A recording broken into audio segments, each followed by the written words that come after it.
Sometimes the most broken places hold the greatest treasures.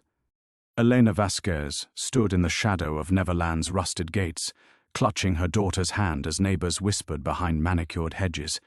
They called her foolish, a broke single mother buying a dead pop star's cursed mansion.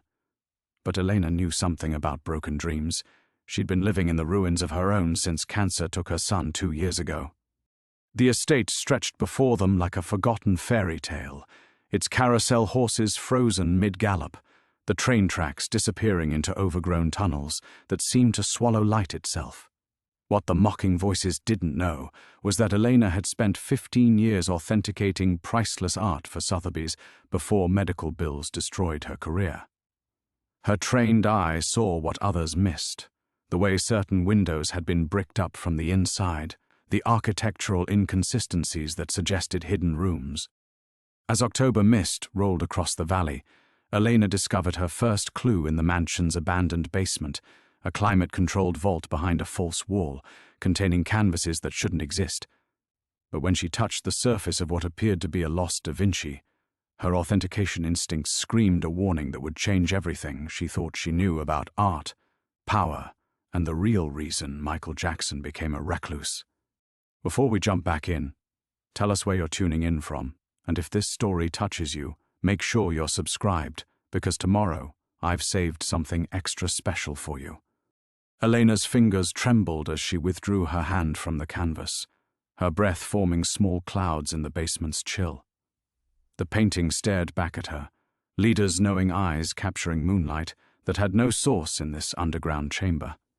Every brushstroke whispered authenticity, from the sfumato technique in the swan's feathers to the layered glazes that could only come from a Renaissance master's hand.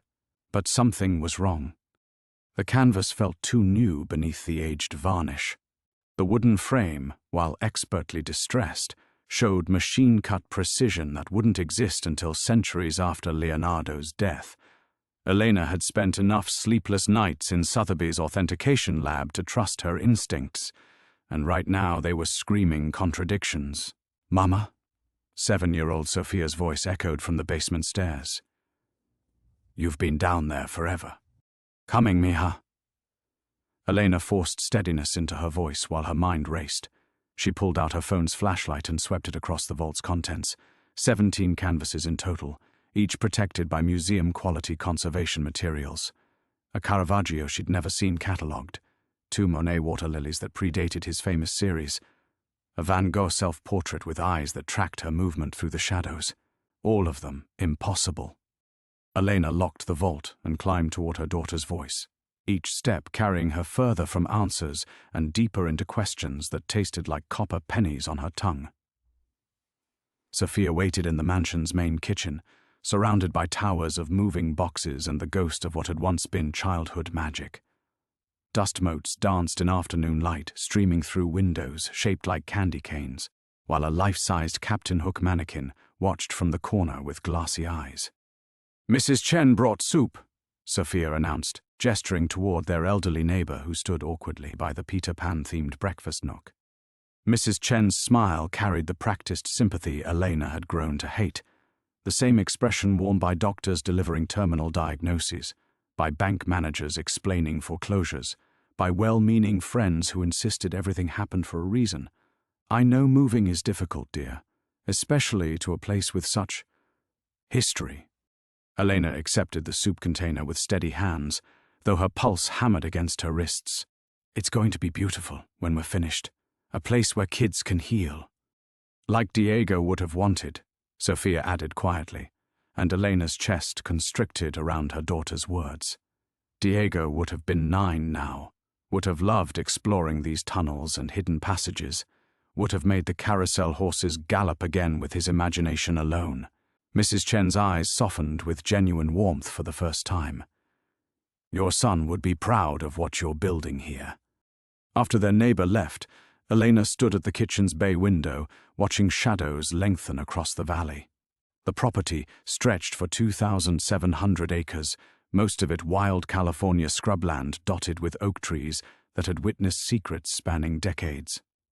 Michael Jackson had purchased this land in 1987, transforming it from a working ranch into something between playground and fortress. The timing nagged at Elena's thoughts like a splinter. 1987. The same year carbon dating would place on those impossible paintings. Mama, why did the music man have so many locks? Sophia traced her finger along one of 17 deadbolts securing the basement door, industrial-grade security that seemed excessive for storing childhood memorabilia. Elena knelt beside her daughter, brushing dark curls from Sophia's forehead. Maybe he was protecting something important. Like treasure? Maybe. Elena's voice caught slightly. Sometimes people guard things that could hurt other people if they fell into the wrong hands. As evening painted the mansion in shades of amber and shadow, Elena tucked Sophia into the master bedroom's smaller alcove, the only space that felt remotely child-appropriate in a house designed for perpetual adolescence. Glow-in-the-dark stars covered the ceiling, and Elena wondered if Jackson himself had placed them there, seeking comfort in manufactured constellations. When Sophia's breathing deepened into sleep, Elena returned to the kitchen and spread architectural plans across the breakfast table. She'd studied these blueprints obsessively before purchasing the property, noting discrepancies between the original ranch house and Jackson's modifications. Entire sections appeared to have been redesigned for purposes that made no architectural sense, unless you understood the need for concealment. Her laptop chimed with an email notification. The sender's address was a string of numbers she didn't recognize, but the subject line made her blood freeze, regarding your recent discovery. Elena's finger hovered over the trackpad. No one knew about the vault. She'd told no one, posted nothing online, made no calls. She glanced toward the basement door with its 17 locks, then back at the glowing screen. The email contained a single line. "Some things are buried for good reasons, Mrs. Vasquez. Consider leaving them that way." Outside, autumn wind rattled windows that had once framed Michael Jackson's sleepless nights, and Elena realized that whatever she'd found in that vault, she wasn't the only one who knew about it. Elena stared at the screen until her vision blurred, reading the message again and again as if repetition might change its meaning. The cursor blinked mockingly in the silence, waiting for a response she couldn't form. Her finger found the laptop's power button and held it down until the screen went black, as if shutting out the digital world could somehow erase the threat. But the ordinary world had already shifted beneath her feet. The next morning arrived with cruel normalcy. Sophia's alarm clock, shaped like Tinker Bell, chimed at 7 sharp, same as always. Elena made scrambled eggs while her daughter brushed teeth in the mansion's gold-plated bathroom sink, their morning routine a fragile anchor in the chaos her life had become. The eggs tasted like cardboard, but she forced herself to eat, knowing Sophia watched her with the hypervigilant attention of a child who had already lost too much. "Do I have to go to school today?" Sophia pushed food around her plate, avoiding Elena's eyes. "The kids keep asking weird questions about our house." Elena's chest tightened. Moving to Los Olivos had been meant to give Sophia a fresh start, away from the whispered sympathies of Phoenix classmates who remembered Diego. But apparently trading one set of curious stares for another wasn't the escape Elena had hoped for. "What kind of questions, mija? If we found Michael Jackson's ghost? If there's buried treasure?" "Madison Cooper's mom said we're crazy for buying a cursed house." Sophia's voice dropped to a whisper. "She said bad things happen to people who live where famous people died." Elena knelt beside her daughter's chair, taking small hands in hers. Sophia's fingers were warm and alive, her pulse visible beneath translucent skin. Everything Diego's had stopped being 3 years ago. The comparison hit like it always did, a sucker punch of grief that left Elena breathless. "People say mean things when they don't understand," Elena managed. "We're going to make beautiful things happen here. Remember? The playground for sick kids, the art therapy rooms, the garden where families can heal together." Sophia nodded, but her dark eyes held too much knowledge for 7 years. She'd learned early that good intentions didn't guarantee happy endings. After dropping Sophia at Los Olivos Elementary, a drive that took them past gawking tourists and conspiracy theorists camped outside the ranch's front gates, Elena returned to face her new reality. The mansion felt different in daylight, less magical and more oppressive.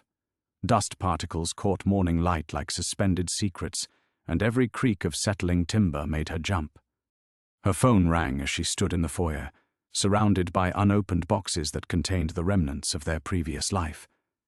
Dr. Sarah Martinez's name appeared on the screen, and Elena's stomach clenched with familiar dread. Sophia's oncologist had insisted on regular checkups, monitoring for signs that leukemia's shadow might fall across their family again. "Elena, how's the move going?" Sarah's voice carried professional warmth, tinged with concern. "Sophia's blood work from last week looks good, but I want to discuss her stress levels. Major life changes can impact immune function." Elena closed her eyes, pressing the phone against her ear like a lifeline. "She's adjusting. New school, new environment. It's a lot. And you? How are you sleeping? Eating?" "I know this relocation represents a significant financial risk." The understatement made Elena laugh bitterly. She'd liquidated her retirement savings, sold Diego's college fund, and taken out a second mortgage to purchase Neverland. The bank loan officer had looked at her like she'd lost her mind, and maybe she had. But the alternative, watching Sophia fade in the Phoenix house where Diego's absence lived in every corner, had felt like a slower death. "I'm managing," Elena lied. After ending the call, she forced herself to confront the day's reality. Contractors were scheduled to arrive at noon for foundation inspections. She needed to review renovation budgets, approve architectural modifications, and somehow transform Michael Jackson's monument to lost childhood into a sanctuary for grieving families. The irony wasn't lost on her.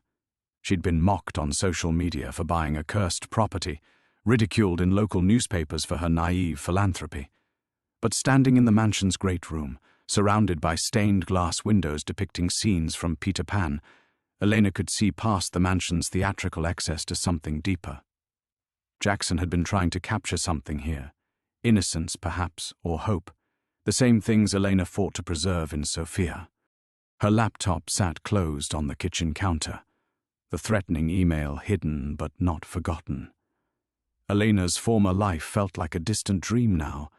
The prestigious job at Sotheby's, the expertise in Renaissance art authentication, the respect of colleagues who valued her eye for detail.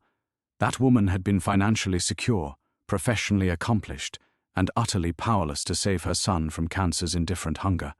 This woman, broke, isolated, and apparently under surveillance by unknown forces, at least had purpose. The basement door's 17 locks caught afternoon light, each one a question she couldn't answer. Elena understood now that purchasing Neverland hadn't just bought her a property. It had bought her a mystery that someone desperately wanted to keep buried. And despite every rational instinct screaming danger, she found herself eager to keep digging. Elena stood motionless before the basement door for several heartbeats, her fingers tracing the cold metal of the first deadbolt. The threatening email's words echoed in her mind. Some things are buried for good reasons, but curiosity burned stronger than caution. She'd spent 3 years feeling powerless, watching helplessly as cancer devoured her sons cell by cell. The discovery in Jackson's vault represented the first mystery she could actually solve, the first secret she might control. The locks opened with mechanical precision, each click reverberating through the mansion's silence like gunshots. Elena descended into darkness, her phone's flashlight cutting through shadows that seemed to breathe with anticipation. The vault waited exactly as she'd left it, 17 impossible masterpieces watching her approach with painted eyes. But something was different. A manila envelope lay centered on the floor where she'd stood yesterday, cream-colored paper stuck against dark concrete. Her name was written across it, in elegant script. Not Elena Vasquez, but Dr. Elena Vasquez, her full professional title from her Sotheby's days. Whoever had placed it here knew exactly who she was. Elena's hands shook as she broke the envelope's wax seal. Inside, photographs spilled across the floor like scattered memories. Black and white images of Michael Jackson, but not the public figure she remembered. These showed a different man entirely, intense, focused, hunched over documents in what appeared to be this very basement. In one photo, he stood before the vault with a bearded man Elena didn't recognize, both their faces etched with grim determination. A handwritten letter accompanied the photographs, the paper yellowed with age. If you're reading this, then something has happened to me, and the truth can finally emerge. My name is Thomas Kellerman, and I was Michael's art authentication consultant from 1985 to 1993. What you've found isn't stolen art, it's evidence. Every painting in that vault is a perfect forgery, created by a network of master craftsmen funded by individuals who profit from artificial scarcity in the art market. They don't steal originals. They manufacture lost masterpieces and introduce them into circulation through carefully orchestrated discoveries. Elena's vision blurred as she read on, the implications crystallizing with terrifying clarity. Michael discovered their operation by accident when he commissioned authentication for his own collection. Instead of reporting them, he chose to gather evidence. Every forgery in this vault represents millions of dollars in fraudulent sales, but more importantly, it represents power. The people behind this network use art sales to launder money for political manipulation, arms dealing, and worse. Michael died protecting this evidence, and now that protection falls to you. The letter concluded with a phone number and a final warning. They know you found the vault.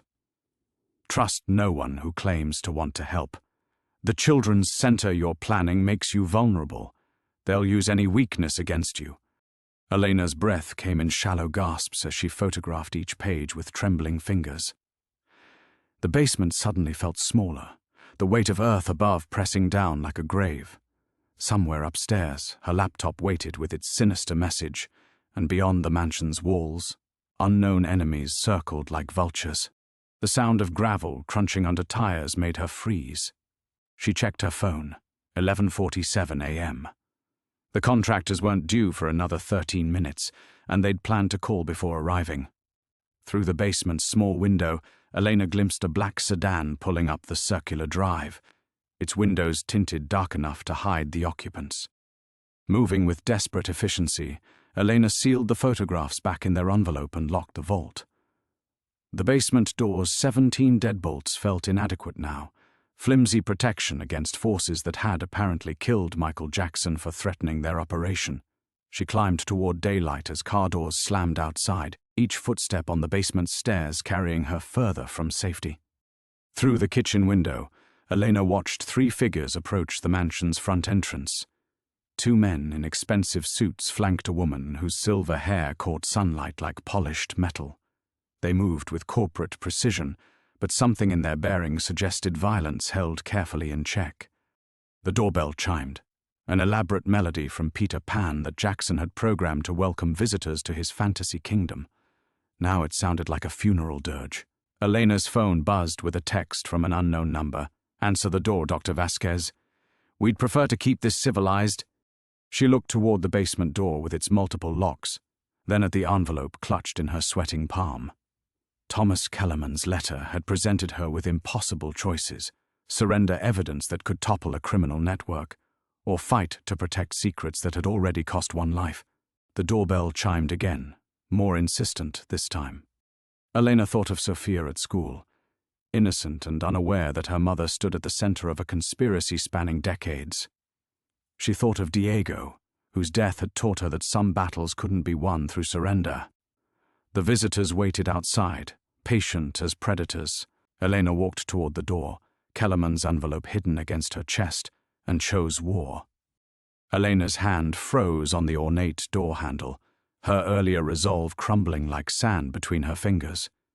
The weight of Kellerman's envelope pressed against her ribs, each photograph and revelation a reminder that choosing war was easier said than done.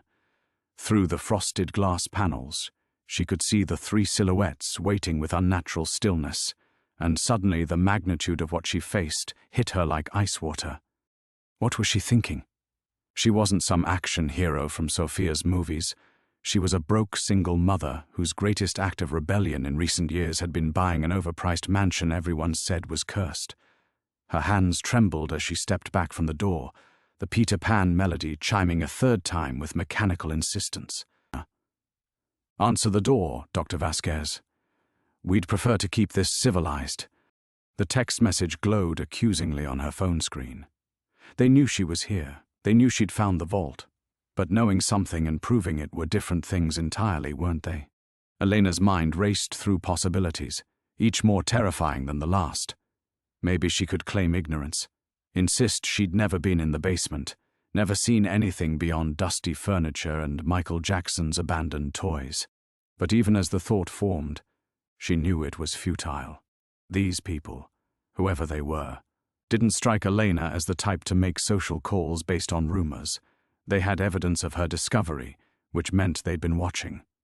Surveillance cameras, electronic monitoring, informants. The methods didn't matter. Her privacy had been an illusion. Elena backed away from the door, her bare feet silent against the mansion's cold marble floors. The envelope crinkled against her chest, and she thought of Thomas Kellerman's final warning. "They know you found the vault. Trust no one who claims to want to help." But who else could she turn to? The police would think she was delusional, a grieving mother who'd finally cracked under the pressure of financial ruin and social isolation. Her lawyer was a small-town real estate attorney who specialized in property transfers, not international art fraud conspiracies.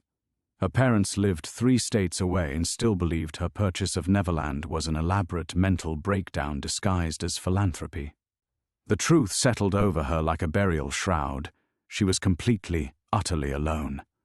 Sophia's face flashed in her mind, dark eyes bright with trust, small fingers warm in Elena's palm that morning as they'd talked about making beautiful things happen at Neverland.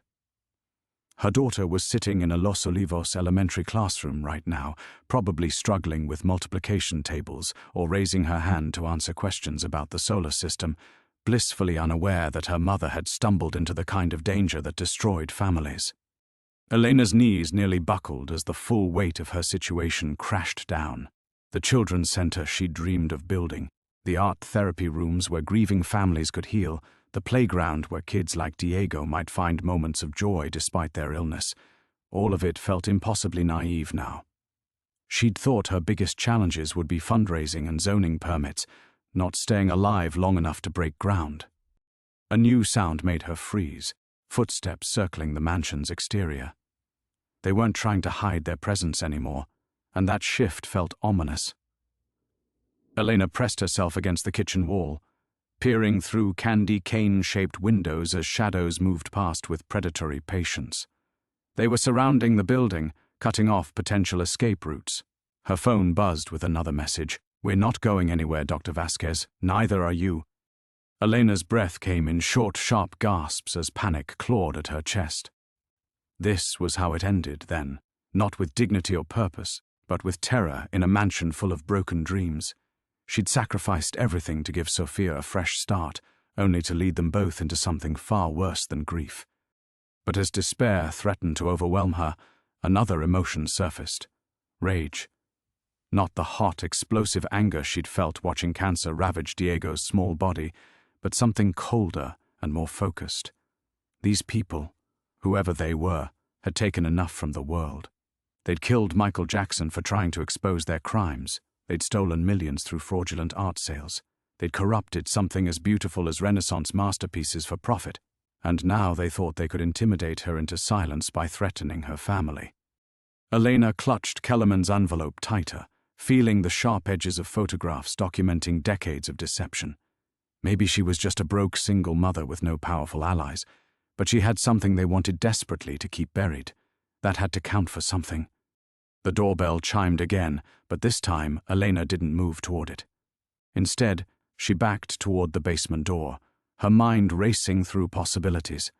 They wanted to keep this civilized, which meant they needed something from her: cooperation, silence, or surrender of the evidence. That gave her leverage, however slight. Outside, patient footsteps continued their slow orbit of Jackson's former kingdom, and Elena realized that choosing war might mean learning to fight battles she'd never imagined. Elena's fingers found the basement door handle behind her, the cold metal grounding her as rage crystallized into something sharper: determination. The 17 locks clicked open with practiced efficiency, muscle memory guiding her even as her mind calculated impossible odds. She descended into Jackson's hidden world one last time, but now everything had changed. This wasn't exploration anymore. It was preparation for war. The vault's masterpieces watched her with painted eyes as she photographed every angle, every brushstroke, every detail that might serve as evidence. Her phone's camera flash illuminated Kellerman's letter repeatedly as she documented each page, each revelation that could topple empires built on lies. The basement felt different now, not a tomb of secrets, but an armory of truth. Above, the footsteps had stopped circling. The sudden silence was worse than movement, suggesting coordination, planning, preparation for whatever came next. Elena's hands moved with surgical precision, uploading files to cloud storage, creating backups of backups, scattering digital breadcrumbs across servers they couldn't control. If they wanted this evidence buried with her, they'd have to work for it. Her phone buzzed. "Last chance, Dr. Vasquez. Open the door voluntarily, and we can discuss this like civilized people." Elena typed back with steady fingers. "Come take what you want. I'll be in the basement." The response was immediate, unwise. Let them think her cornered, desperate, making mistakes born of panic. Elena sealed Kellerman's original envelope in a waterproof bag, then wedged it deep behind the vault's hidden mechanism, where even she would struggle to retrieve it. The photographs and letter represented Michael Jackson's life's work, his attempt to expose corruption that stretched across continents and decades. She wouldn't let that sacrifice be meaningless. The basement had 2 exits she'd discovered during her initial explorations, the main stairway leading to the kitchen and a service tunnel connecting to the wine cellar that opened near the mansion's rear gardens. Jackson's paranoia had served him well in life. Perhaps it would serve Elena better in whatever came next. She climbed toward daylight, carrying nothing but her phone and the weight of impossible knowledge. The kitchen felt different now. Not her new home, but a battlefield where she'd chosen her ground. Through the windows, she could see the black sedan joined by 2 additional vehicles, their occupants spreading across Neverland's grounds with military precision. Elena walked to the front door, her bare feet silent on marble that had once echoed with children's laughter during Jackson's charity events. The ornate handle felt surprisingly warm beneath her palm as she turned it slowly, opening the door to whatever waited beyond. The woman with silver hair stood closest, flanked by men whose expensive suits couldn't disguise their predatory stillness. Up close, Elena could see intelligence in the woman's pale eyes, calculation that suggested violence was merely one tool among many. "Dr. Vasquez." The voice carried cultured authority. "Margaret Whitmore, representing certain interested parties. We understand you've made some discoveries that concern us." Elena stepped aside, gesturing them into Jackson's foyer with mock hospitality.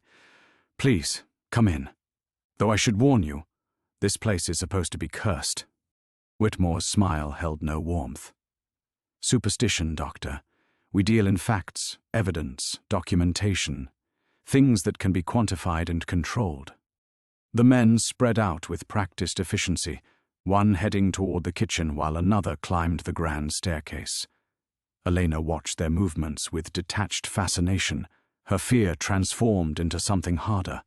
They moved like they owned the place, like her presence was a temporary inconvenience to be resolved. "You've seen the vault," Whitmore continued, settling onto Jackson's throne-like chair like she belonged there. "Impressive collection, isn't it? Millions of dollars in art that could revolutionize Renaissance studies, if it were authentic. But it's not." Elena remained standing, refusing the psychological surrender that sitting would represent. It's evidence of fraud spanning decades. Michael Jackson died protecting that evidence. Michael Jackson died of a propofol overdose, administered by his personal physician. The coroner was quite clear about the cause of death. Whitmore's tone suggested discussion of whether, rather than murder. Conspiracy theories help no one, especially not struggling single mothers trying to provide for their children. The threat was subtle but unmistakable. Elena thought of Sophia in her classroom, small hands raised to answer questions about fractions or spelling words, unaware that her mother stood at the epicenter of forces that had already killed to protect their secrets. "What do you want?" Elena asked. "Cooperation. The vault's contents returned to proper custody. Your silence regarding certain discoveries, in exchange funding for your children's center, enough to build something truly magnificent. Sophia would benefit tremendously from such stability." Elena's vision blurred with rage at hearing her daughter's name spoken with such casual menace. But beneath the anger, clarity emerged. They weren't here to kill her, at least not yet. They needed something only she could provide. Voluntary surrender of evidence they couldn't risk taking by force. "And if I refuse," Whitmore's smile widened, "then we'll discuss less civilized alternatives." Elena's phone rang, cutting through the tension like a blade. The caller ID showed an unknown number, and she glanced at Whitmore, who nodded with theatrical grace. "Answer it, Doctor. You'll find the conversation illuminating." Elena's finger hovered over the screen. Every instinct screamed trap, but curiosity won. She swiped to accept the call. "Dr. Vasquez?"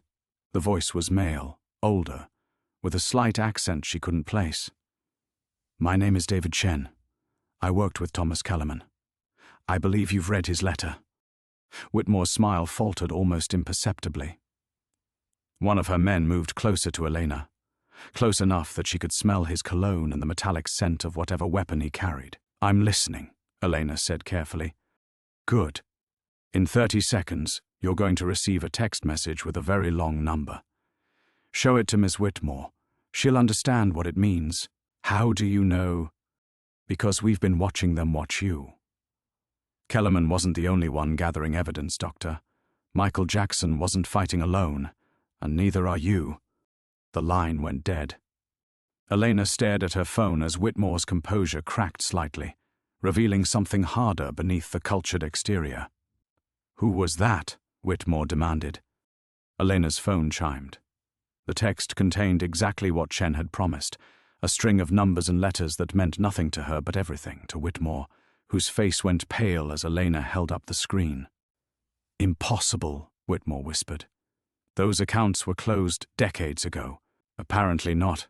Elena's voice carried new confidence she didn't entirely feel. "What do the numbers mean?" Before Whitmore could respond, her own phone buzzed. Then the phones of both her men. The synchronized notifications created an ominous harmony in Jackson's foyer, and Elena watched 3 faces transform from predatory confidence to something approaching panic. "Banking records," Whitmore said slowly. "Transactions we thought were buried." "Michael was thorough," Elena said, though she was guessing based on Chen's cryptic message. 25 years of evidence. Not just the forgeries, the money trail behind them. Whitmore stood abruptly, her earlier composure shredding like tissue paper. "You don't understand what you're dealing with, Doctor. This network spans continents, governments, people with resources that make your worst nightmares look like bedtime stories. Then why are you negotiating with me instead of simply taking what you want?" The question hung in the air like smoke.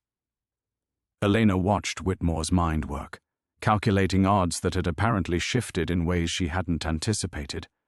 The woman who'd entered with such confidence now looked trapped, cornered by forces she couldn't control. "Because," Whitmore said finally, "some evidence is too dangerous to steal, too public to suppress through conventional means. Michael Jackson's final joke on all of us. He made it impossible to silence this quietly." Elena's phone rang again. Chen's voice was warmer this time, almost paternal. "Dr. Vasquez, I need you to listen very carefully. Miss Whitmore and her associates are going to leave now. They're going to drive to the Los Olivos Sheriff's Station and turn themselves in on charges of conspiracy, fraud, and attempted intimidation. They're going to do this because the alternative is having 30 years of financial records released to every major newspaper simultaneously." "That's not possible," Whitmore snapped, loud enough for Chen to hear. "Check your phone again, Margaret. All of you." The synchronized buzzing returned. This time, Elena could see the blood drain from Whitmore's face as she read whatever message had arrived. "You see, Doctor," Chen continued, his voice carrying the satisfaction of a chess master announcing checkmate. "Michael didn't just collect evidence. He recruited allies, people who believed that truth mattered more than profit. We've been waiting 25 years for someone to find that vault and prove we weren't conspiracy theorists." Elena looked at Whitmore, whose earlier confidence had collapsed entirely. "What happens now?" Now Chen said, "You learn that you're not alone in this fight. But you also learn that winning battles doesn't end wars. Miss Whitmore represents one tentacle of an octopus with many arms. Cutting off one doesn't kill the creature." Whitmore straightened her jacket with trembling fingers. "This isn't over, Doctor. You've made enemies today who won't forget." "Good," Elena said, surprised by her own steadiness. "I'd hate for them to underestimate me." As the three visitors filed out like mourners at a funeral, Elena remained in Jackson's foyer, phone pressed to her ear, listening to Chen explain the rules of a war she'd unknowingly joined. Outside, black sedans drove away carrying defeated soldiers, but Elena knew they'd be replaced by others soon enough. The game was larger than she'd imagined, more dangerous than her worst fears, and somehow, impossibly, she'd just won the opening move. Elena's hands shook as the black sedans disappeared into the Santa Ynez Valley mist, their taillights bleeding red through the autumn fog like wounds. The silence they left behind felt more ominous than their presence had, the quiet of a storm gathering strength rather than dissipating. "Dr. Vasquez?" Chen's voice through the phone seemed fragile now, a lifeline stretched across impossible distance. "Are you still there?" "I'm here." Elena closed the front door and leaned against it, as if the ornate wood could somehow barricade her from the forces she'd awakened. "But I don't understand what just happened. Those banking records. How did you—" Kellerman wasn't the only one Michael trusted.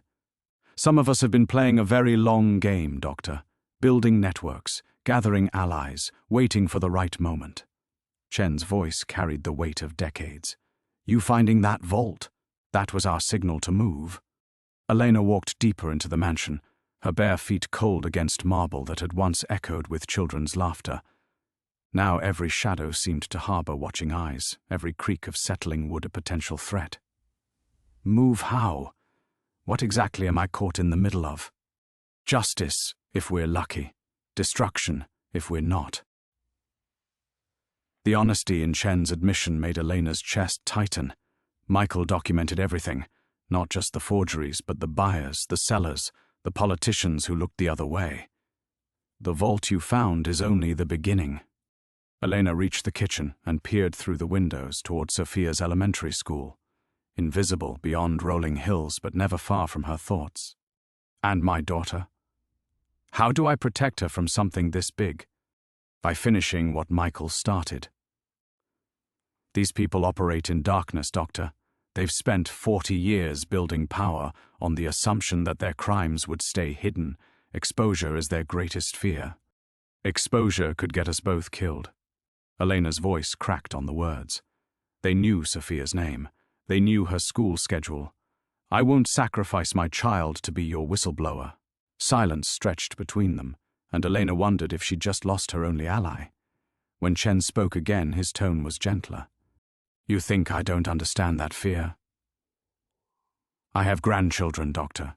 3 of them. I've spent 25 years looking over my shoulder, wondering if each birthday party might be their last. But hiding doesn't protect them. It just delays the inevitable." Elena sank onto one of Jackson's bar stools, the weight of impossible choices crushing down on her shoulders. Through the windows, Neverland's grounds stretched empty under grey skies, the abandoned amusement park rides standing like monuments to broken dreams. "What do you need from me?" "Access to the vault. Full documentation of everything inside, and your testimony about how you discovered it." Chen paused. "But first, you need to understand what you're really fighting. The Meridian Group isn't just art forgers, Doctor. They've been using fake masterpieces as untraceable currency for decades, financing arms deals, election manipulation, corporate espionage. Every lost Da Vinci or Michelangelo that mysteriously surfaces represents millions in blood money. Elena thought of the exquisite leader and the swan, its beauty masking such corruption. And Michael figured this out? Michael was recruited by them initially. His wealth, his eccentricity, his love of art, he seemed like the perfect frontman, someone who could legitimize their auctions, provide clean provenance for dirty money. Chen's voice hardened. They underestimated his conscience, so he turned against them. Spectacularly. Used his resources to document everything, his celebrity to draw attention away from what he was really doing. All those bizarre public appearances, the strange behavior that made headlines, classic misdirection. While the world was laughing at his eccentricities, he was building the case that could destroy them. Elena closed her eyes, reimagining Jackson's final years through this new lens. The paranoia, the isolation, the elaborate security measures, not symptoms of mental breakdown, but the rational precautions of a man marked for death.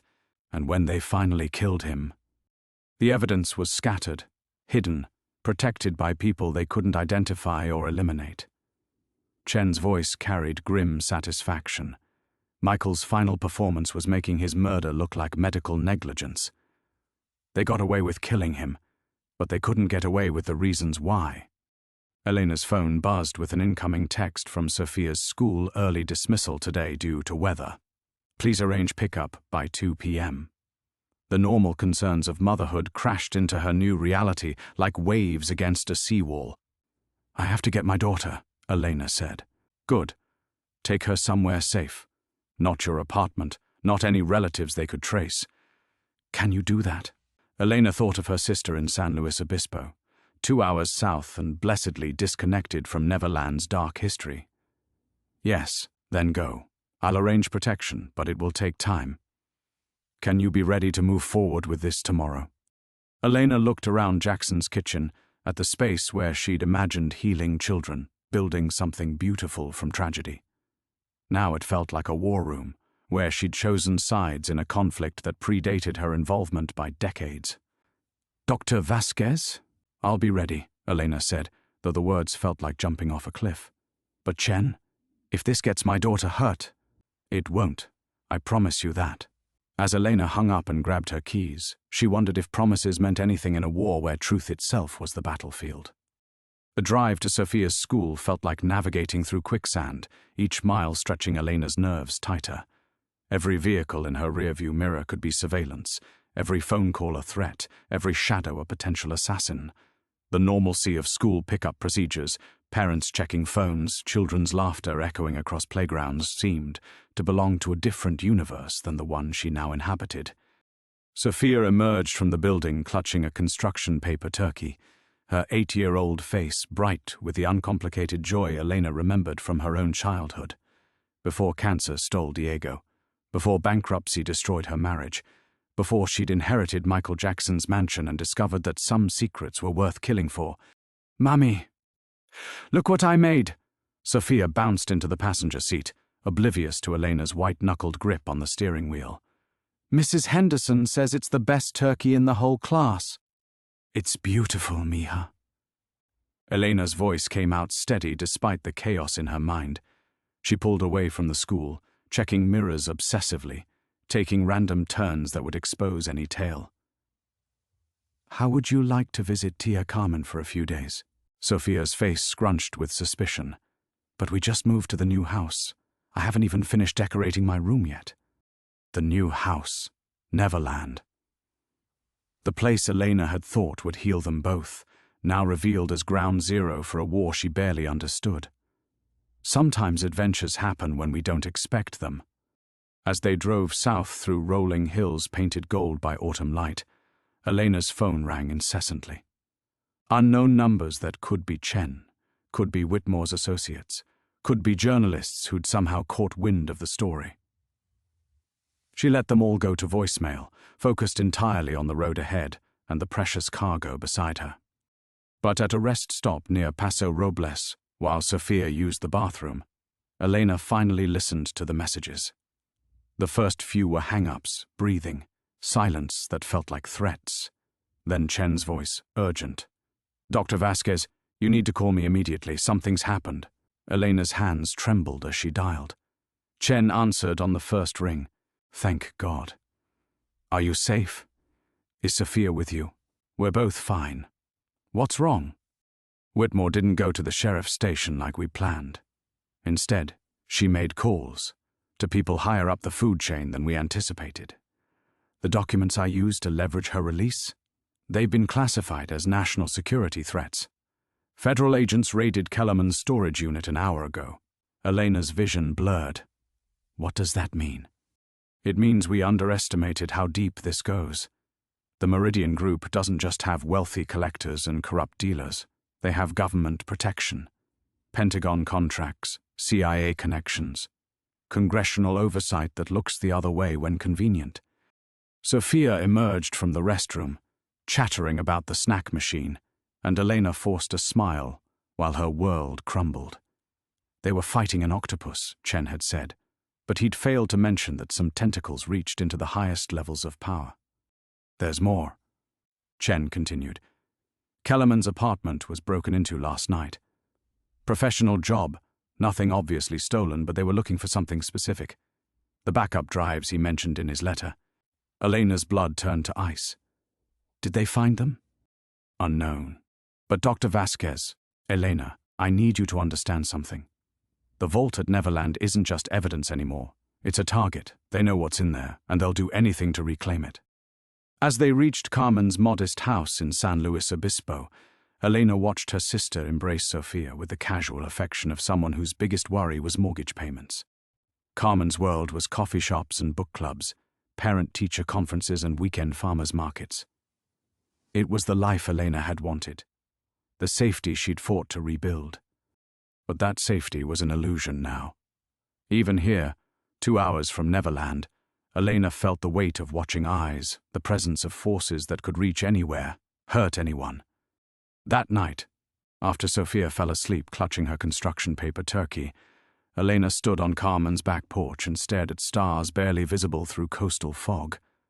Her phone buzzed with another text from an unknown number. Some fires burn everything they touch. Choose carefully what you're willing to sacrifice. The threat was clear, but so was the truth beneath it. She could run, take Sophia, and disappear into witness protection, abandon Neverland and everything Michael Jackson had died protecting. Or she could fight, knowing that the enemy had resources she could barely comprehend and allies in places she'd never suspect. Elena thought of Diego, of the months watching cancer devour him cell by cell while she researched treatments they couldn't afford, fought insurance companies that saw profit margins instead of children's lives. She'd lost that battle, but she'd never stopped fighting. Now, standing under stars that had witnessed centuries of human struggle, Elena made her choice. Tomorrow she would return to Neverland, to the vault filled with beautiful lies and dangerous truths. She would finish what Michael Jackson had started, whatever the cost.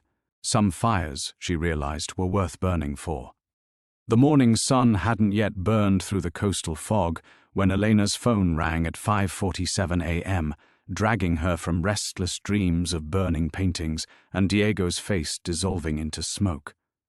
Carmen's guest room felt too small, too exposed, despite being 2 hours from Neverland and whatever fresh hell awaited her there. Chen's voice was wrong from the first word. Strained, defeated, nothing like the confident ally who'd orchestrated yesterday's victory over Whitmore. Elena, you need to sit down. She was already sitting on the edge of the bed, but something in his tone made her bones feel hollow. What happened? Kellerman is dead. The words hit like physical blows. Elena gripped the phone, watching fog press against Carmen's windows like grasping fingers. How? Car accident.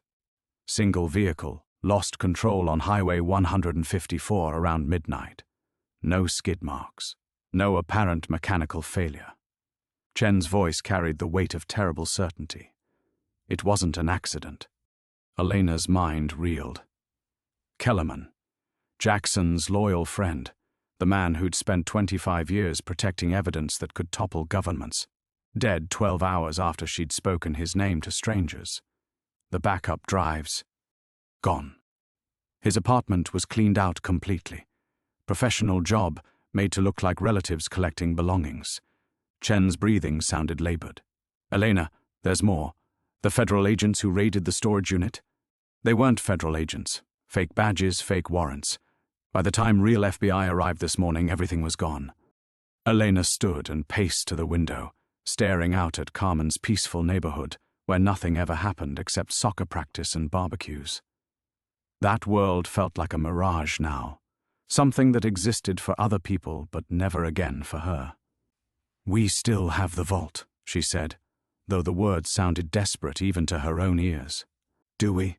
Chen's question carried implications that made Elena's stomach clench. "Have you checked on it since yesterday?" Elena's heart stopped. She'd left Neverland after Whitmore's departure, driven straight to Sophia's school, never looking back, never thinking that victory could transform so quickly into catastrophe. "I have to go," she whispered. "Elena, wait. It's not safe."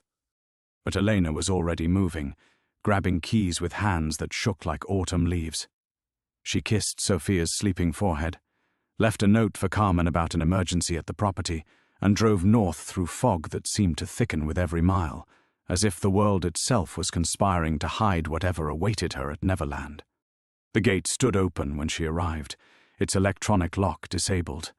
Elena's heart hammered as she drove up the familiar path, passing the silent carousel and empty Ferris wheel that now looked like monuments to naivety, her belief that she could fight forces this powerful and win.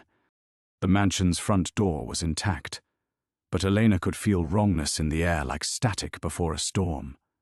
She entered through the kitchen, avoiding the main foyer where she'd celebrated yesterday's hollow victory, and descended into the basement levels she'd come to know so well. The hidden panel behind the wine racks stood open. Elena's legs nearly buckled as she approached the vault that had been her ace in the hole, her insurance policy against powers that treated human lives like chess pieces. The massive door hung ajar, its sophisticated locks defeated by tools and expertise she couldn't begin to comprehend. Inside, the walls stood bare. Every painting was gone. Every document, every photograph, every scrap of evidence that Michael Jackson had died protecting vanished as if it had never existed. The vault that had once contained proof of 40 years of art forgery, political corruption, and murder now held only empty frames and the lingering scent of Elena's shattered hopes. On the floor, arranged with deliberate cruelty, lay a single construction paper turkey. Sophia's turkey. The one she'd made yesterday at school, the one she'd been clutching when Elena picked her up, the one that had been sleeping beside her in Carmen's guest room when Elena kissed her goodbye 90 minutes ago. Elena's scream echoed through the empty vault as the full magnitude of her defeat crashed over her. They hadn't just stolen the evidence. They had Sophia, had taken her daughter while Elena chased ghosts through morning fog, playing a game where the rules changed without warning, and children paid the price for their parents' delusions of heroism. Her phone buzzed with a text from an unknown number, the Blackstone Hotel, downtown Los Angeles. Room 1247. Come alone. You have 2 hours. Elena clutched Sophia's turkey to her chest, its bright feathers blurring through tears she couldn't stop.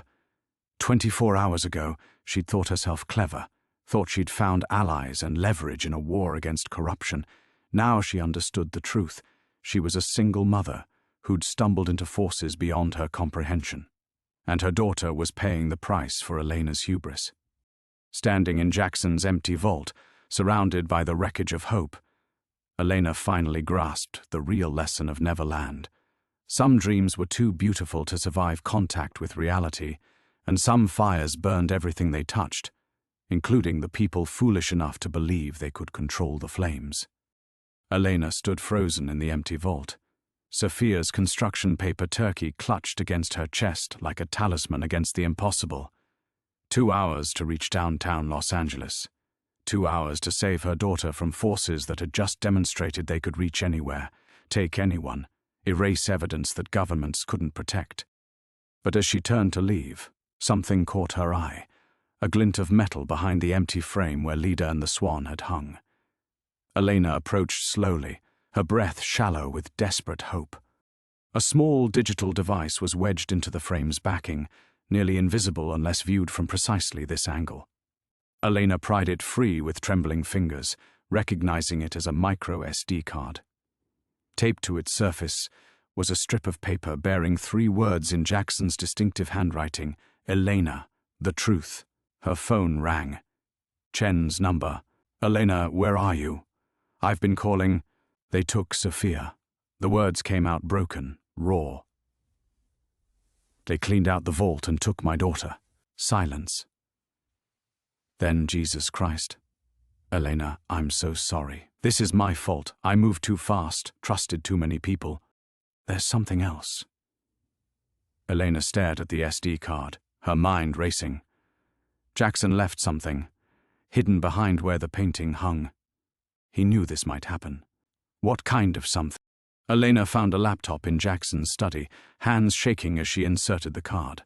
The screen filled with folders, hundreds of files dating back decades, but it wasn't the evidence from the vault. This was different. Personal. "It's video files," Elena whispered, clicking on the most recent one. Jackson's face filled the screen, gaunt but determined, clearly recorded in his final weeks at Neverland. His voice was weak but urgent. "If you're watching this, then everything I feared has come to pass. They've found the vault, taken what I gathered, and now they're coming for whoever discovered it." Jackson's eyes seemed to look directly at Elena across the years. "But I learned something about these people during my time among them, something that changes everything." Elena's breath caught. "Chen, you need to hear this." She put the phone on speaker as Jackson continued. "The Meridian Group isn't just art forgers. They're not even criminals in the traditional sense. They're assets, tools being used by something much larger." Jackson leaned closer to the camera. "The forgeries, the money laundering, the political manipulation, it's all cover for their real purpose. They've been systematically infiltrating and documenting the global art trade, the auction houses, the private collections of world leaders and billionaires." Elena's mind reeled. "That doesn't make sense. Why would criminals document their own crimes?" Jackson answered as if he'd heard her question. "Because they're not the criminals. They're gathering evidence against the real network, the one that's been using art as untraceable currency for international arms deals, human trafficking, regime changes. The Meridian Group was created by a coalition of intelligence agencies to map and infiltrate this network from within." The room spun around Elena. Everything she'd believed, everything Chen had told her, crumbled like a house built on quicksand. "Elena," Chen's voice came through the phone, strange and distant. "Elena, you need to stop watching that." But Jackson was still speaking. "The man who will approach you, claiming to be an FBI agent named Chen. He's not FBI. He's Meridian Group, assigned to contain and control anyone who discovers Neverland's secrets.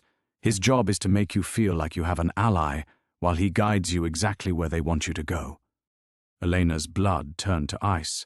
She looked at her phone, at Chen's name on the display, understanding flooding through her like poison. "Elena?" Chen's voice had changed, dropped its mask of concern. "You're making this harder than it needs to be. You took Sophia." The words came out flat, dead. "Sophia is safe. Safer than she'd be if you keep digging into things you don't understand." Chen's tone was almost gentle now. "The Blackstone Hotel. Room 1247. Come alone and you'll both walk away from this. Keep watching Jackson's paranoid fantasies and things get complicated." Elena hung up and turned back to the screen, where Jackson was leaning forward with desperate intensity. "They're going to offer you a choice. Your daughter's life for your silence. But there's a third option, one they don't want you to know about." Jackson held up a small device.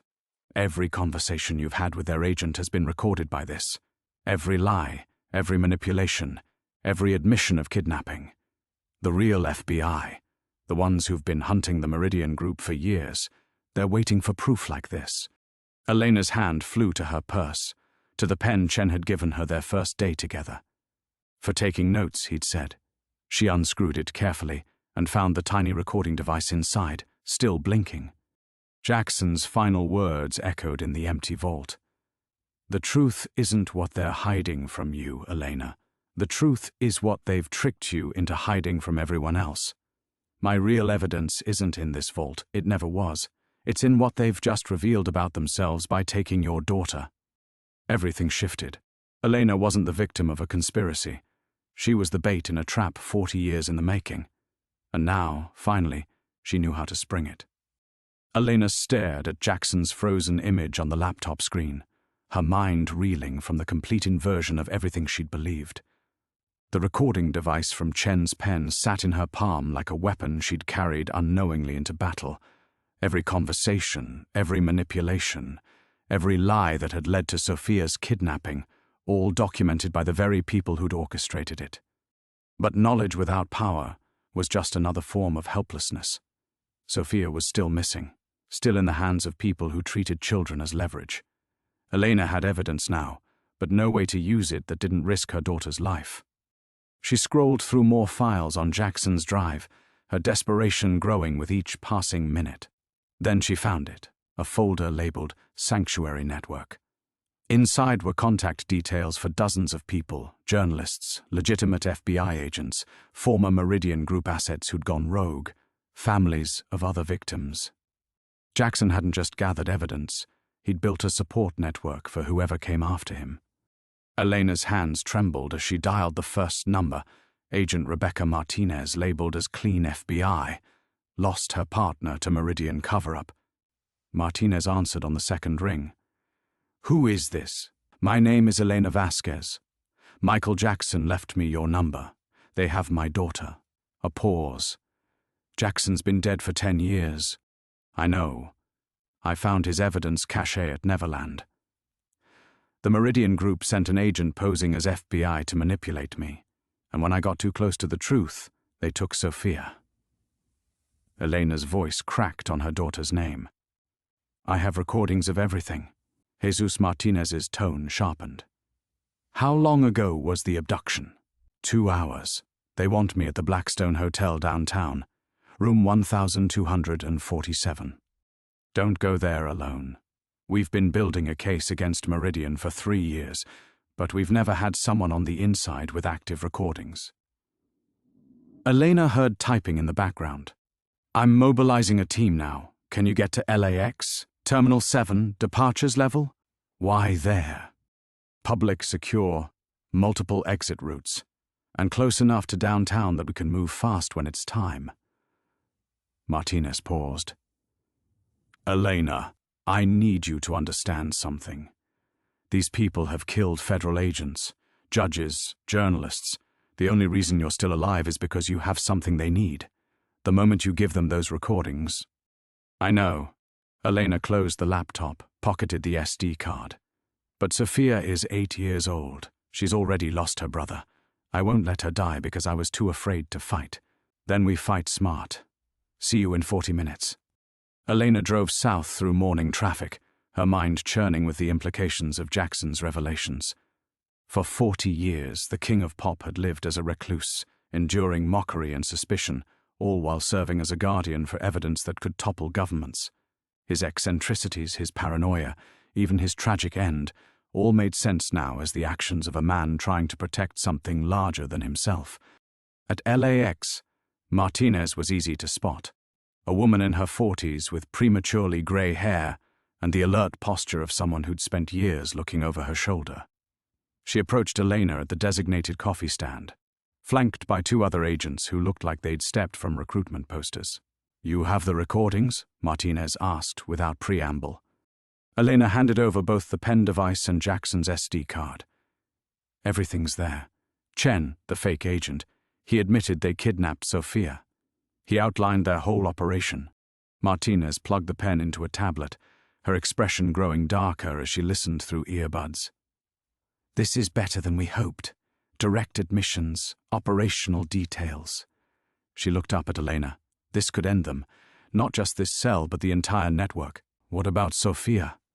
"That's where it gets complicated." Martinez gestured to her colleagues. "Agent Park here is a specialist in hostage recovery. The good news is that Meridian Group needs you alive and cooperative. They won't hurt Sophia as long as they think there's a chance of getting these recordings back." Park leaned forward, his voice gentle but urgent. "The hotel meetup is obviously a trap, but it's also our best chance. We wire you, send you in, but with full tactical support in the building. When they reveal Sophia's location, and they will to prove she's alive, we move simultaneously."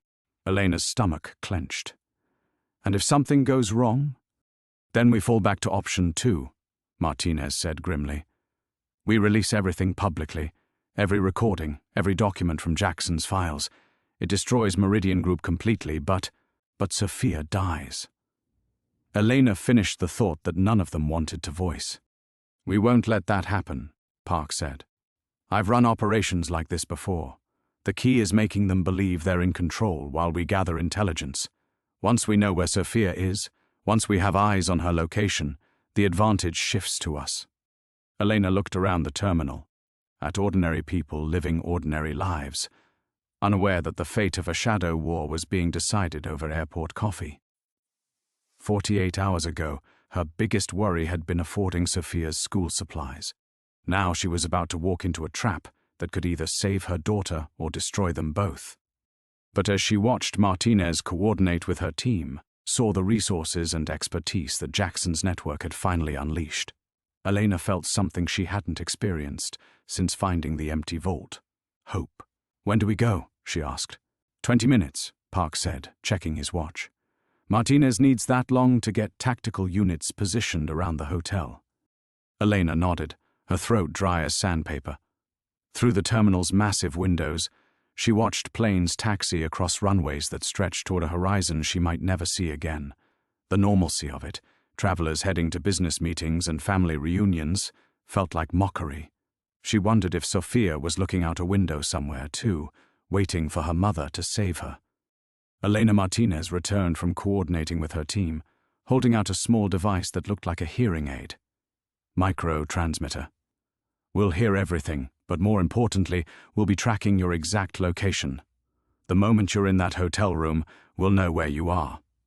Elena fitted the device into her ear, surprised by how lightweight it felt. Such a small thing to carry so much hope. "What if they search me?" "They will," Park said matter-of-factly. "But they'll be looking for recording devices, weapons, backup. This transmitter uses the same frequency as hotel Wi-Fi, invisible, unless you know exactly what to scan for." Martinez handed Elena a phone. "Burner device with one contact programmed in. When this is over, when Sophia's safe, you call that number. It connects you to a federal prosecutor who specializes in organized crime. Your testimony, combined with Jackson's evidence, will put these people away forever." Elena pocketed the phone, her hand trembling slightly. "What happens to me after? To Sophia? If the Meridian Group is as powerful as Jackson believed—" "Witness protection," Martinez said. "New identities, relocation, federal marshals for as long as needed. I won't lie to you, your old life ends today, regardless of how this plays out. But at least you'll have lives to rebuild." The weight of that settled over Elena like a shroud. Carmen's house, Sophia's school, the dreams of turning Neverland into a healing center, all of it was ending. The price of truth was everything she'd tried to build after Miguel's death, everything that had felt like hope. But as she thought of Sophia, scared and alone, Elena knew she'd pay that price 1,000 times over. "There's something else," Park said quietly. "Jackson's files contained intelligence about other families, other people who've stumbled into Meridian operations over the years. Most of them—" He didn't finish the sentence. "Most of them died," Elena said. "Yes. But a few survived, went underground, disappeared completely. If things go wrong today, if we can't extract Sophia safely, we have contingency plans to get you both out of the country. It's not the life you planned, but it's life." Elena closed her eyes, remembering Miguel's final weeks. How she'd fought so hard for more time, more hope, more chances. She'd lost that battle, but she'd learned something about the mathematics of love, that any equation ending with her children alive was acceptable, no matter what it cost her. "I'm ready," she said, though the words felt hollow. No one was ever ready to walk into the heart of a decades-old conspiracy with only courage and a prayer. Martinez's phone buzzed. Tactical teams are in position. Hotel security has been briefed and cleared. The elevators are monitored, stairwells covered, and we have eyes on every exit. She looked at Elena with something approaching admiration. You know, Jackson would be proud. He spent 40 years protecting this evidence, and you're about to finish what he started. Elena thought of the shy, damaged man who'd transformed Neverland into a refuge for children, who'd endured public ridicule while secretly fighting monsters. She thought of the vault where his legacy had waited, patient as a time bomb, for someone brave or foolish enough to light the fuse. He should have lived to see this, Elena said. Maybe he did, Park replied. Maybe every choice that led you to that ranch, every decision that brought you here, maybe that was his plan all along. Elena stood, shouldering her purse with hands that no longer shook. The fear was still there, sharp and cold, but underneath it was something harder, purpose. She'd spent 2 years after Miguel's death feeling powerless, watching helplessly as cancer stole her son. But today she had agency. Today she could fight. The Blackstone Hotel, she said, testing the words. Room 1247. We'll be listening, Martinez promised. We'll be watching. And when the moment comes, we'll be ready. Elena walked toward the terminal exit, toward the taxi stand and the downtown skyline where her daughter waited. Behind her, federal agents coordinated the operation that would either save Sophia or avenge her. Ahead lay the final confrontation with forces that had shaped history from the shadows. For the first time since finding that empty vault, Elena felt like she was walking towards something instead of running from it. The road back to Sophia led through the heart of the conspiracy that had swallowed Michael Jackson's life, but Elena was no longer the frightened single mother who'd stumbled into Neverland's secrets. She was something far more dangerous, a mother with nothing left to lose. The taxi dropped Elena at the Blackstone Hotel's entrance, where afternoon shadows stretched across marble steps like fingers reaching for secrets. She paid the driver with cash, her movements deliberate and calm despite the storm raging beneath her skin. The micro-transmitter in her ear felt like a lifeline connecting her to Martinez's team, invisible guardians positioned throughout the building's labyrinthine floors. Elena walked through the opulent lobby, past crystal chandeliers that had witnessed decades of clandestine meetings. Her reflection multiplied in polished surfaces, a woman in worn jeans and a faded sweater, carrying a purse that held the future of a shadow war. She looked ordinary, forgettable, exactly what 40 years of conspiracy had trained her to be. The elevator climbed through floors of legitimate business, law firms, consulting groups, import companies that might or might not traffic in more than goods. Elena watched the numbers tick upward, each floor marking another step deeper into the heart of the machine that had consumed Michael Jackson's life. 12th floor. The hallway stretched before her like a gauntlet, lined with doors that could hide anything. Room 1247 waited at the far end, unremarkable except for the destiny it contained. Elena's footsteps echoed on marble floors, each sound a countdown toward either salvation or catastrophe. She knocked, twice. The door opened immediately, as if they'd been watching through the peephole, timing her arrival to the second. The man who answered wasn't Chen. This was someone older, with silver hair and eyes like winter frost. Behind him she glimpsed a suite decorated in muted grays and blacks, anonymous luxury designed to leave no impressions. Ms. Vasquez, I'm Director Harrington. Please, come in. Elena stepped across the threshold, hyper-aware of every detail Martinez's team would need. 3 men in the suite, all wearing suits that probably cost more than her monthly budget. No sign of Sophia, but a laptop on the coffee table showing a paused video feed. A hotel room somewhere else, bed visible but empty. Where is my daughter? Safe, Harrington said, settling into an armchair like a king holding court. Closer than you might think, but far enough away to ensure our conversation remains civil. Elena remained standing, her purse clutched in hands that remembered the weight of Jackson's evidence. You have 2 minutes to convince me not to destroy everything you've built. Harrington smiled, not unkindly, but with the patience of someone accustomed to controlling conversations. "Mr. Chen tells me you've discovered some of Jackson's more paranoid recordings. I understand how they might seem damning to an outsider." "Paranoid?" Elena's voice carried the edge of a blade. "He documented 40 years of murder, manipulation, and conspiracy. He documented the necessary work of keeping very dangerous people under surveillance." Harrington gestured to one of his associates, who activated the laptop. The screen filled with photographs. Terrorists, arms dealers, corrupt politicians, all shaking hands at elegant gatherings where priceless art provided the backdrop.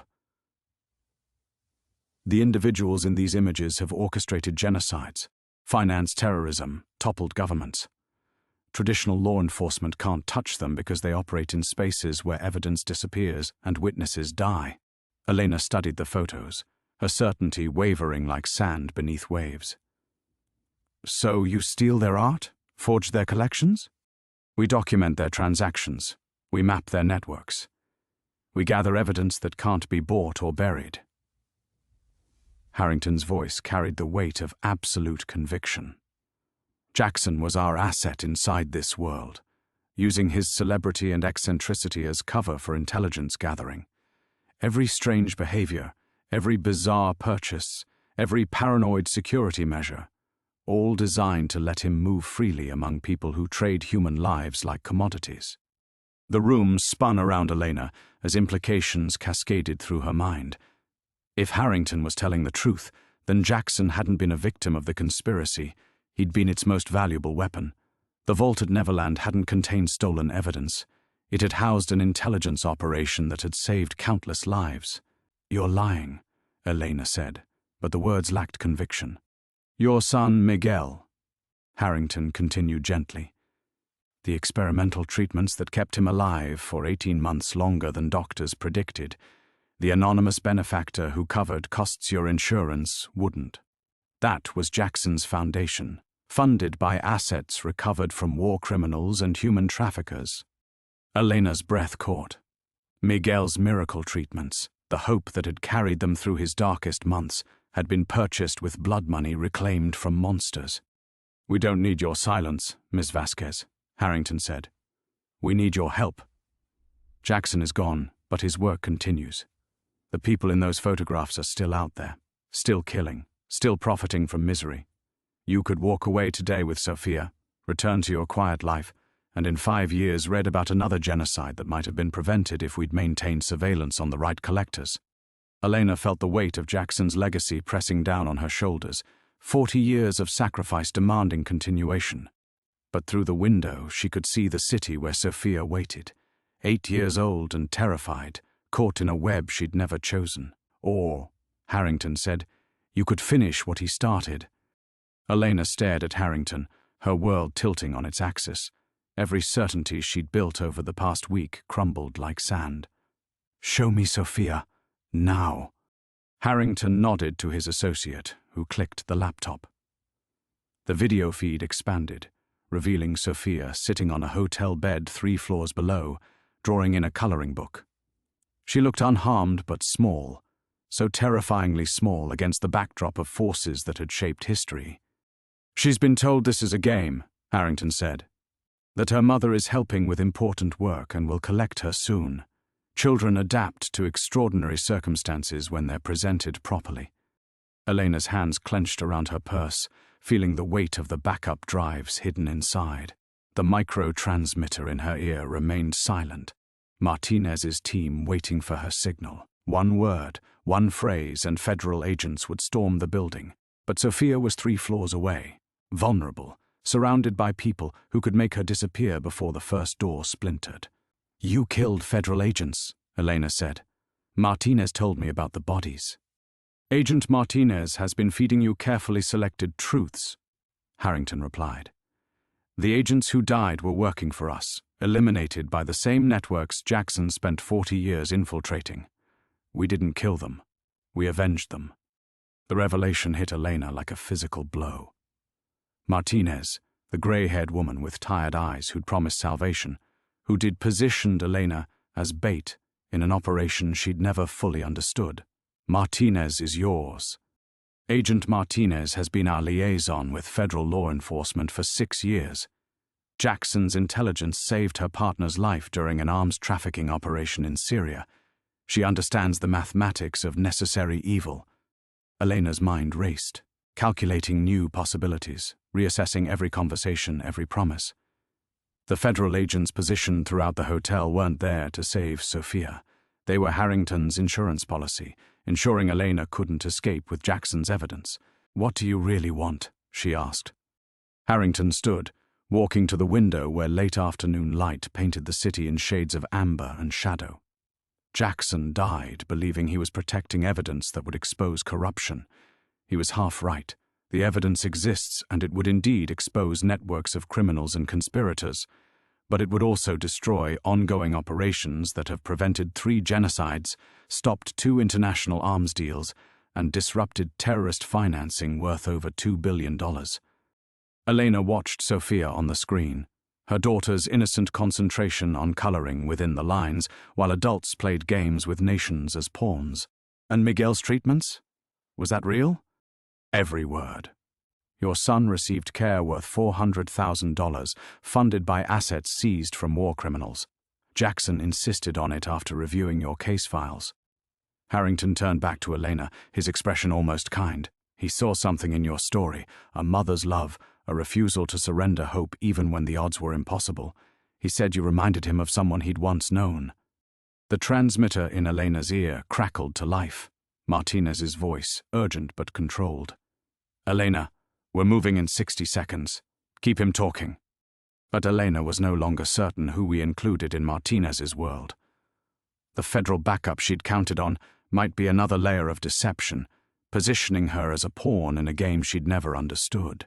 "Jackson left me a message," Elena said, her voice steady despite the chaos in her mind. "Hidden in the vault's final chamber. He said the choice would be mine." Harrington's expression sharpened. "What choice?" Elena reached into her purse, past the backup drives, to the small device Martinez had given her, the burner phone with its single programmed contact. But instead of a prosecutor's number, what if it connected to something else entirely? Another layer of the network Jackson had spent 40 years navigating? He said some truths are too dangerous to expose, but some secrets are too poisonous to keep. Elena's fingers found the phone, her thumb hovering over the power button. He left the decision to someone who'd understand the price of fighting impossible battles. "Elena, what are you?" Martinez's voice in her ear, suddenly sharp with alarm. "The phone isn't just a lifeline," Elena continued, understanding flooding through her like ice water. "It's a dead man's switch, Jackson's final failsafe. Every piece of evidence, every recording, every photograph, programmed to release simultaneously to every major news outlet in the world if I activate it." Harrington's composure cracked for the first time. That would destroy everything. Legitimate operations, innocent assets, ongoing missions that protect millions of lives. Elena thought of Miguel, fighting cancer with treatments purchased by blood money redeemed. She thought of Sophia, 3 floors below, coloring while adults decided her fate. She thought of Jackson, dying alone after 40 years of carrying impossible secrets. "Then you'd better give me a very good reason not to press this button," she said, her thumb steady on the phone that could end everything. The room fell silent except for the distant hum of traffic below, ordinary people living ordinary lives, while Elena held the power to reshape their world. In the laptop screen, Sophia looked up from her coloring book, almost as if she could sense her mother's presence through floors of steel and stone. Elena's thumb trembled against the phone's power button as silence stretched between them like a taut wire. Harrington's composure had cracked, revealing something desperate beneath his polished facade. In her ear, Martinez's voice had gone silent, either because she was listening or because the game had changed completely. "You want a reason," Harrington said finally. "Look at your daughter." On the laptop screen, Sophia had abandoned her coloring book and was walking toward what Elena now realized was a window. 3 floors below, in a room that might or might not be in this same building. A room where other players in this decades-old game could reach her in seconds. I don't respond to threats, Elena said, though her voice betrayed her fear. It's not a threat. It's mathematics. Harrington moved closer, his hands visible and empty. Jackson's evidence includes financial records spanning 40 years. Bank accounts, shell companies, trust funds, including the one that's been paying for Miguel's medical bills since his diagnosis. Elena's blood turned to ice. The treatments ended when he died. The fund didn't. It's been accumulating interest for 2 years, waiting for Sophia's college expenses, her medical needs, her future. Harrington's voice was gentle, almost fatherly. Releasing Jackson's files would freeze every asset, trigger federal investigations that would classify that money as proceeds of criminal activity. Your daughter wouldn't just lose her future, she'd inherit debt from lawsuits spanning 6 continents. Elena watched Sophia press her small hand against the window, looking out at a world that suddenly seemed much more fragile. The weight of Jackson's legacy wasn't just about exposing corruption, it was about choosing which innocent lives mattered more, which sacrifices were acceptable. Miguel's fund, Elena whispered. How much? $4.7 million, as of this morning. Enough to give Sophia every opportunity Jackson never had. Every chance your son was denied. Harrington returned to his chair, confident now. All you have to do is walk away.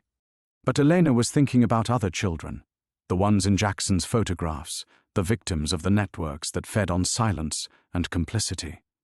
How many Miguels would die without treatment, while monsters counted profits from wars and genocides? There's a third option, she said suddenly. Martinez's voice crackled back to life in her ear. Elena, whatever you're thinking, don't. Elena pulled the transmitter from her ear and crushed it under her heel. The tiny device shattered against marble, cutting her final link to whatever salvation Martinez might represent. Now it was just Elena, Sophia, and the weight of impossible choices. I'll take Jackson's place, Elena said. Harrington blinked. I'm sorry. The network needs someone inside the art world. Someone with authentication credentials. Someone who understands both legitimate collecting and forgery operations. Elena's mind was racing now, seeing patterns Jackson had spent 40 years navigating. I'll be your asset. I'll help document the transactions, map the networks, gather evidence that can't be buried. Elena, Harrington started. But the evidence from Neverland gets sealed, not destroyed. Stored somewhere safe, with instructions to release everything if anything happens to me or Sophia. A real dead man's switch, not just a phone call to prosecutors who might be working for you anyway. Elena moved to the window where Sophia's small figure was still visible 3 floors below. Her daughter looked so young, so innocent, caught between her mother's choices and forces she'd never understand.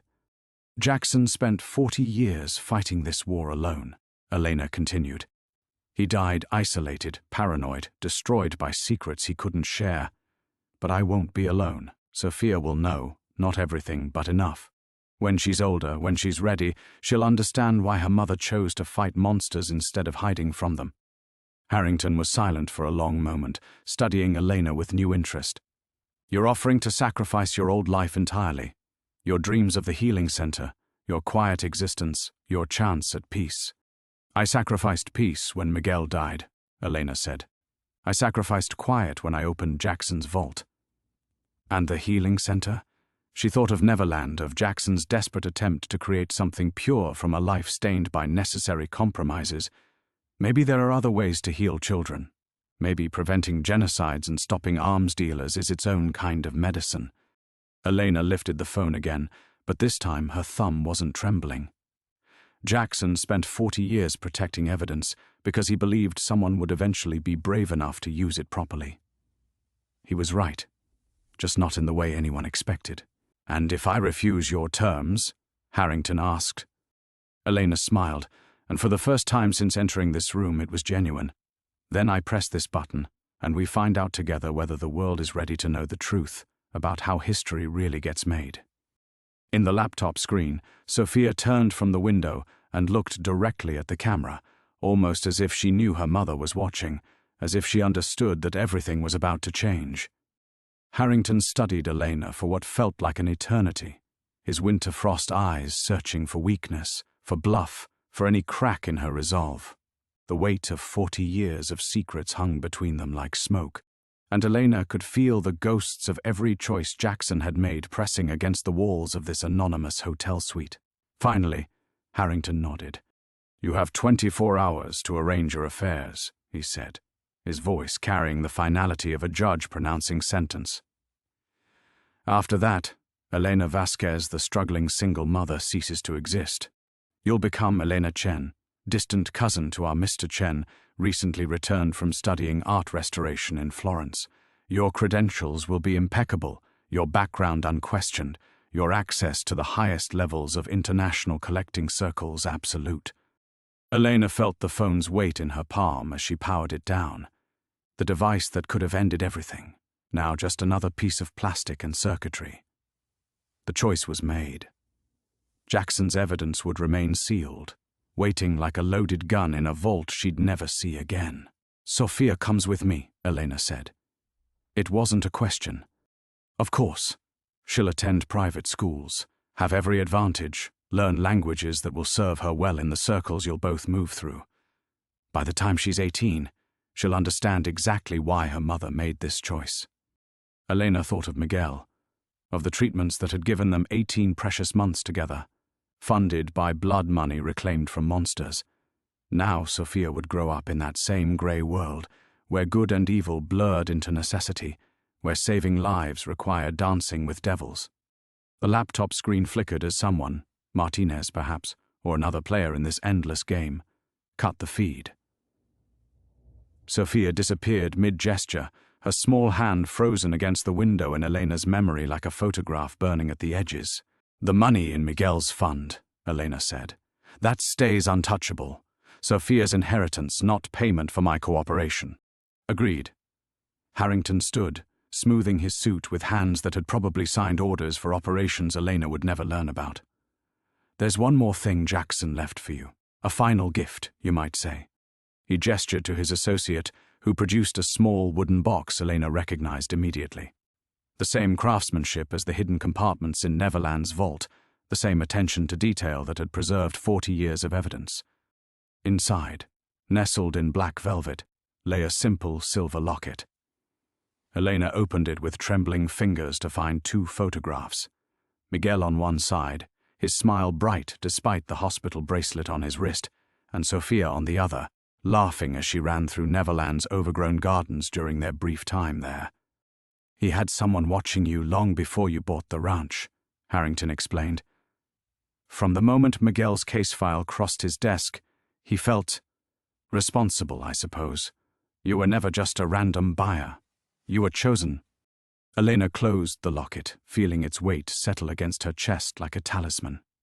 Jackson's final manipulation, perhaps, but also his final kindness. Proof that even in the shadows where he'd lived and died, some choices were made from love rather than necessity. "Where do we start?" she asked. "There's an auction next month in Geneva. Private collection, very exclusive guest list. Arms dealers masquerading as philanthropists, war profiteers hiding behind charitable foundations. They'll be bidding on pieces that should be in museums, using art sales to launder money that should have fed refugee camps." Elena nodded, already calculating the details she'd need to learn, the persona she'd need to perfect. Elena Vasquez had been shaped by loss and desperation. Elena Chen would be forged from purpose and controlled fury. And Sophia? We'll think her mother is helping recover stolen art for victims of war crimes, which in a sense, you will be.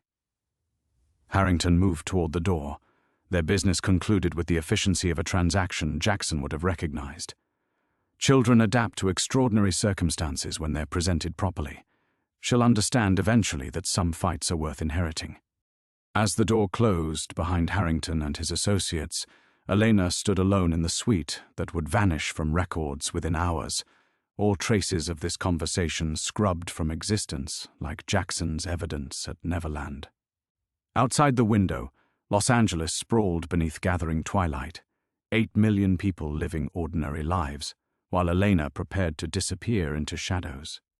She pressed the locket against her heart and thought of Miguel's last words to her.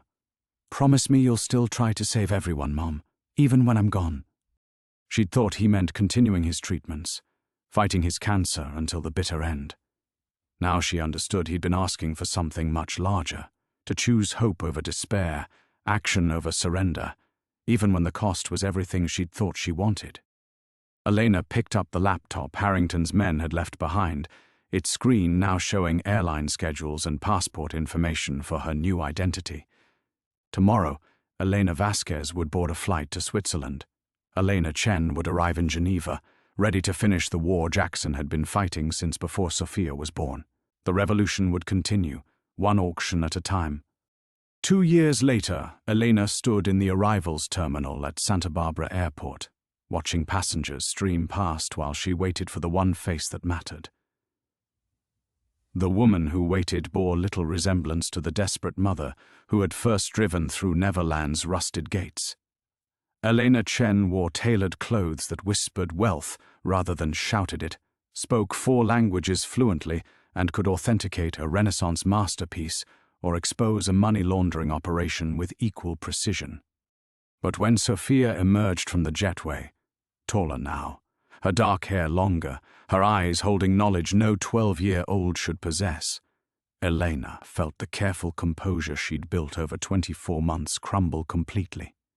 "Mom," Sophia said simply, and Elena was Elena Vasquez again, gathering her daughter into arms that trembled with relief and grief and desperate love. They held each other in the middle of strangers rushing toward their own reunions, and Elena breathed in the scent of her daughter's hair, searching for traces of the little girl who had colored quietly while adults decided her fate. Sophia felt different, stronger perhaps, but also more guarded. 2 years of private schools and careful explanations had taught her that the world was more dangerous than most children knew. "I missed you," Elena whispered against Sophia's temple. "I know." "Me too." Sophia pulled back, studying her mother with eyes that had learned to evaluate and assess. "Are we really going home?" "Home." Elena glanced toward the windows where California hills rolled away toward the Santa Ynez Valley toward Neverland Ranch where this had all begun. The property had been sold again, to a legitimate buyer this time, someone who would never discover its secrets, because there were no longer any secrets to find. The vault had been emptied, its contents scattered to secure locations around the world, waiting for the day Elena might need to remind powerful people that some promises couldn't be broken. "For a while," Elena said, picking up Sophia's single suitcase. 2 years of living between identities had taught them both to travel light. "There's something I need to show you first." They drove through vineyards turning gold in late afternoon sun, past the familiar landmarks Elena had memorized during her months as a struggling single mother trying to restore a pop star's abandoned dreams. The rolling hills cemetery looked exactly the same, peaceful, eternal, removed from the complicated world Elena now navigated. Miguel's grave was smaller than Elena remembered, just a simple headstone with his name, his dates, and the inscription Elena had chosen. He tried to save everyone. Fresh flowers lay against the marble. Roses, his favorite, though Elena hadn't placed them there. "I come here sometimes," Sophia said quietly, "when I'm in California for school breaks. I tell him about the places we've been, the languages I'm learning." She knelt beside the grave, her fingers tracing letters carved in stone. "I told him you were keeping your promise." Elena's chest tightened. "What promise?" "To save everyone, even when he wasn't there to help anymore." Sophia looked up, and Elena saw Miguel's determination in her daughter's face, his refusal to surrender even when the odds were impossible. "He would have liked what you're doing now, the real work, not the cover story." The words hung between them, like a bridge Elena hadn't known she needed. For 2 years, she'd carried the weight of choosing Sophia's future without asking Sophia's permission. The guilt had been almost unbearable during their brief reunions, Christmas mornings in safe houses, birthday calls from untraceable phones, bedtime stories told through encrypted video links. "You know," Elena said, "not really a question." I've known for months, maybe longer. Sophia stood, brushing dirt from her knees with the unconscious grace of a child who'd learned to adapt to extraordinary circumstances. The other kids at school think their parents are boring. Lawyers, doctors, diplomats. They have no idea their trust funds come from stopping arms dealers and war criminals. Elena sat on the bench facing Miguel's grave, suddenly exhausted by the weight of secrets she'd been carrying alone. Are you angry? Sophia considered this with the seriousness she brought to everything now. Sometimes. I used to dream about normal things. Soccer practice, sleepovers, complaining about homework. But then I remember that kids are alive because of what you do. Families that would have been destroyed by wars that never happened because someone stopped them. A breeze stirred the cemetery's ancient oaks, carrying the scent of wild grass and distant ocean. Elena thought of Jackson, who had died believing he'd failed to protect the innocent. He couldn't see this moment, his legacy living on through a mother and daughter who understood that some fights were worth inheriting. What happens now? Sophia asked. Now we go home, Elena said, standing and taking her daughter's hand. To the house in Montecito, to normal dinners and homework help and arguments about screen time. Until the next auction, the next operation, the next chance to honor Miguel's memory. They walked toward the car together, Elena Chen and the daughter who would inherit her war, carrying flowers for a boy who had taught them both that saving everyone was worth any price. The new beginning. 6 months later, Elena stood in the kitchen of their Montecito home, arguing with Sophia about calculus homework, while sauce simmered on the stove. The normalcy felt surreal after Geneva, after the private auction where she'd helped expose a network funneling weapons to 3 different conflicts, but this was what they'd fought for, moments like this, where the biggest crisis was whether Sophia had properly shown her work on problem 7. You can't just write the answer, Elena said, checking the homework over Sophia's shoulder. Your teacher needs to see the process. It's obvious, Sophia protested, but she was smiling. Anyone looking at this equation can see. Elena's phone buzzed. Both of them froze, the easy domestic rhythm suddenly fragile. After 2.5 years, they'd both learned to read the weight of different notifications. This one carried the particular gravity of Harrington's messages. But when Elena glanced at the screen, she saw an unknown number. The text was brief. Miguel's fund distributed its millionth dollar today. Thought you should know. Martinez. Elena stared at the words until they blurred. Miguel's fund, the foundation she'd established with his original treatment money, now grown through careful investments and donations from people who'd never know their contributions came from stopping monsters. $1 million. Enough to save dozens of children, maybe hundreds. Good news? Sophia asked, reading her mother's expression with the precision she'd inherited from both parents. The best, Elena said, showing her the message. Sophia's face lit up with genuine joy, the careful guardedness she'd learned to wear falling away. For a moment, she looked 12 again, young enough to believe that saving everyone was simple, that love could solve any equation. The timer rang, and Elena turned to the stove, stirring sauce while Sophia bent back over her homework. Through the window, she could see their garden where tomatoes grew in neat rows beside the roses Sophia had planted last spring. Normal things, beautiful things. The kind of life Elena had dreamed of during those desperate months at Neverland. Sophia's voice carried a note Elena recognized, the tone that meant important questions, the kind that had been building for months. When I'm older, when I'm ready. Will you teach me? Elena's hand stilled on the wooden spoon. They'd never spoken directly about this possibility, though it had lived between them like a shadow since that day at Miguel's grave. Teach you what? How to find them. The networks, the auctions, the people who think money makes them untouchable. Sophia's pencil tapped against her notebook, a nervous rhythm Elena recognized from her own habits. I want to learn languages, art history, authentication techniques, all of it. Elena turned to face her daughter fully. At 13, Sophia was already taller than Elena remembered being, her features settling into the sharp intelligence that would serve her well in any world she chose. But she was also still young enough for sleepovers and soccer games, for a childhood Elena had sacrificed her own chance at peaceful motherhood to preserve. "It's dangerous," Elena said carefully. "What we do, it changes you. There's no going back to normal once you've seen how much darkness exists." "I know." Sophia set down her pencil, meeting her mother's eyes with steady resolve. "But there's no going back anyway, is there? I already know too much to pretend the world is safe. At least this way, I can help make it safer." Elena recognized Miguel's stubborn idealism in Sophia's words, the same refusal to accept injustice that had driven him to give away his lunch money to homeless veterans, to worry about other sick children, even during his own treatments. The fight against corruption and violence wasn't just Elena's inheritance to pass down, it was Sophia's birthright to claim. "Not yet," Elena said finally. "Finish high school first. Learn to be a regular teenager, complain about normal things, fall in love with inappropriate boys I can disapprove of properly." Sophia laughed, the sound filling their kitchen like music. "And then?" "Then we'll see."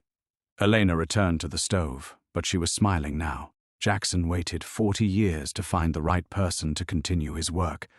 I suppose I can wait 5 more to train mine. They ate dinner as the sun set behind the mountains, talking about Sophia's upcoming science project and Elena's cover story about authenticating a private collection in San Francisco. Normal conversation layered over extraordinary lives, the way families like theirs had learned to exist.